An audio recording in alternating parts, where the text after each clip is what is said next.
पद्मशाली शिक्षण संस्था संचलित कुचन प्रशालेत जागतिक ध्यान दिनाच्या औचित्याने प्रशालेमध्ये ध्यान आणि योगाचे प्रात्यक्षिक घेऊन जागतिक ध्यान दिन साजरा करण्यात आला। या कार्यक्रमासाठी पद्मशाली शिक्षण संस्थेचे माजी विद्यार्थिनी आणि द आर्ट ऑफ लिव्हिंग संस्थेच्या योग प्रशिक्षिका तसेच संगीत विशारद अनुपमा गोस्की या उपस्थित होत्या।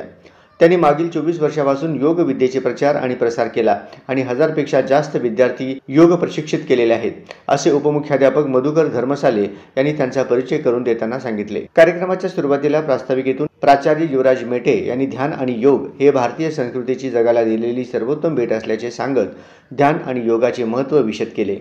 तसेच योगामुळे विद्यार्थ्यांचा आत्मविश्वास, निर्णय क्षमता, स्मरणशक्ती, एकाग्रता वाढते यासारखे सकारात्मक बदल होत असल्याचे मत त्यांनी व्यक्त केले। या कार्यक्रमामध्ये योग प्रशिक्षिका अनुपमा गोस्की यांनी विद्यार्थ्यांना योगा, सूर्य नमस्कार, प्राणायाम आणि ध्यान यांचे प्रात्यक्षिके विद्यार्थ्यांकडून करून घेतले। या प्रसंगी उपप्राचार्य अनिल निंबाळकर, पर्यवेक्षक दत्तात्रय मेरगू, प्रणिता सामल, मल्लिकार्जुन झोकारे व सर्व शिक्षक वृंद उपस्थित होते।